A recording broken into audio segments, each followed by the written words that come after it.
Beats అన్నట్టు ఈ లోకేష్ గారిని డిప్యూటీ సీఎం చేయాలనే విజ్ఞప్తి క్రమక్రమంగా పెరుగుతోంది.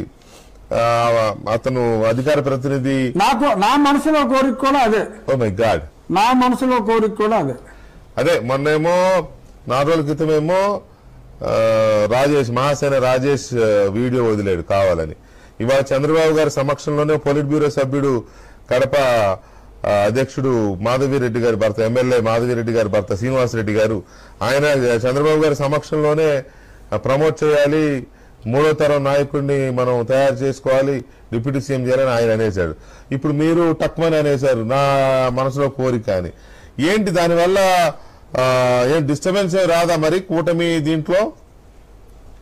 డిస్టర్బెన్స్ ఎందుకు సార్? ఇప్పుడు యాక్చువల్గా ఏం నాయనా ఉచ్చ ఆగట్లేదా నీకు?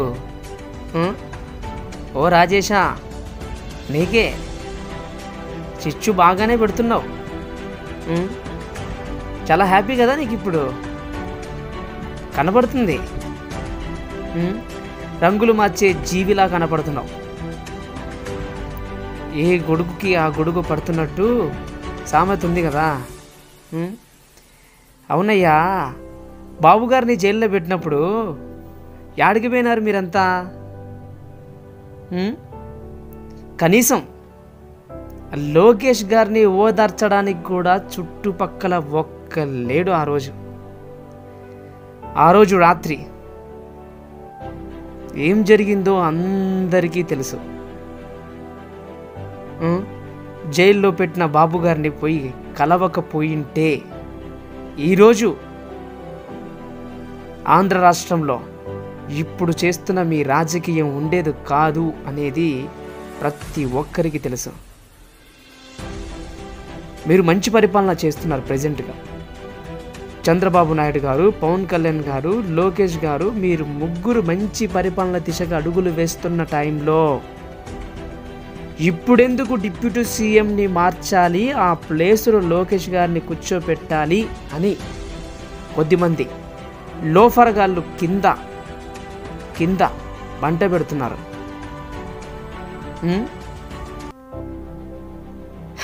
ఇలానే ఉంటే మళ్ళీ మీకు ఒకప్పుడు 23 వచ్చే చూడండి, అది వచ్చే అవకాశం ఉంది. పవన్ కళ్యాణ్ గారు చెప్పిన కూడా జనసేన పార్టీ కార్యకర్తలు ఈసారి వినే ప్రసక్తి కూడా ఉండదు. అయ్యా, పవన్ కళ్యాణ్ గారు డిప్యూటీ సీఎంగా మంచి పేరు, హోదా, తనకున్నటువంటి బాధ్యతలను సక్రమంగా నిర్వర్తిస్తున్నాడు. మీకేమైనా కళ్ళు దొబ్బింటే కళ్ళు ఓపెన్ చేసి చూసుకోండి, ఓకేనా? బాబుగారు, మీరు రాబోయే మీ యొక్క తరాన్ని ముందరికి పంపించాలని మీకు ఆశగా ఉండవచ్చు రాజకీయంగా. ముందు పాలన చూడండి. ఇప్పుడున్న పదవులకు ఎవ్వరికి ఏమీ నష్టం లేదు. అంతగా చేయాలనుకుంటే నెక్స్ట్ సీఎంగా లోకేష్ గారిని నిలబెట్టుకోండి. ఇప్పుడు పవన్ కళ్యాణ్ గారు బాగానే చేస్తున్నారు. పదవులు లేకపోతే పనికిరారు అనుకుంటే పార్టీ కోసం కాదు, ప్రజల కోసం పని చేయడం నేర్చుకోండి. ఇప్పుడు పార్టీ ముఖ్యం కాదు, ప్రజల కష్టాలు తీర్చడం ముఖ్యం. ఆంధ్రలో ప్రస్తుతం పదవులు అందరూ కూడా సవ్యంగా నిర్వహిస్తున్నారనే విషయాన్ని మీరు గుర్తుపెట్టుకోండి. అంతేగాని పవన్ కళ్యాణ్ గారు డిప్యూటీ సీఎం హోదాలో మంచి పేరు ప్రఖ్యాతులు సంపాదించుకుంటున్నాడని చెప్పేసి కొద్దిమంది కింద ఉన్నటువంటి కొద్దిమంది లో ఫార్ నాయకులు కొద్దిమంది, అంతెందుకు రఘురామకృష్ణ రెడ్డి గారు కూడా మన రీసెంట్గా ఒక మాట అన్నారు, నేను కూడా డిప్యూటీ సీఎంగా లోకేష్ గారిని చూడాలనుకుంటున్నానండి. రాజ్ మహాసేన దానికి ఒక మంట పెట్టాడు. ఇప్పుడు అందరూ దాని గురించి ఎక్కువగా మాట్లాడుతున్నారు. అయ్యా, మంత్రి పదవిలో ఐటీ శాఖని ముందు సమర్థవంతంగా దాన్ని ముందుకు నడిపించని ప్రజలందరూ చూస్తారు. అంతెందుకు లాస్ట్ ప్రభుత్వం తెలంగాణలో ఐటీ శాఖగా కేటీఆర్ గారు ఎంత బాగా సక్సెస్ఫుల్గా చేశాడు, ఎంత మంచి పేరు సంపాదించుకున్నాడు. అలానే ఇప్పుడున్నటువంటి మన లోకేష్ గారిని కూడా ఆయన ఐటీ శాఖని ముందరకు సక్సెస్ఫుల్గా తీసుకొని వెళ్ళేట్టుగా అతనికి ఒక గుర్తింపు ఇవ్వండి. అంతేగాని డిప్యూటీ సీఎంని మార్చాలి అని చెప్పేసి ఎలాంటి వెర్రితనపు రాజకీయాల్ని చేయకండి. ఇప్పుడిప్పుడు మీలో రాజకీయాన్ని మంచిగా నడిపిస్తూ పెట్టుబడుల్ని తీసుకుని వస్తూ ఆంధ్ర రాష్ట్రాన్ని కొద్ది ముందుగా తీసుకెళ్తున్నారు.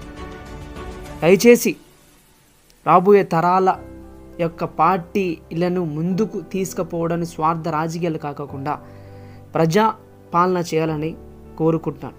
లేదు డిప్యూటీ సీఎంగా పవన్ కళ్యాణ్ గారిని దించి లోకేష్ గారిని పెట్టాలని మీ ఆలోచన ఏమైనా ఉంది అంటే మాత్రం దానివల్ల మీకు వచ్చే పరిణామం చాలా తీవ్రమైనటువంటి పరిస్థితుల్లో ఉండే అవకాశం ఉంది.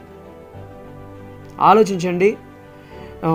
ఇప్పుడు జరుగుతున్నటువంటి ఈ సిచ్యువేషన్స్కి తగ్గట్టుగా ఈ మాటలు రానివ్వకుండా ఫుల్ స్టాప్ పెట్టాల్సిందిగా కోరుకుంటున్నాను.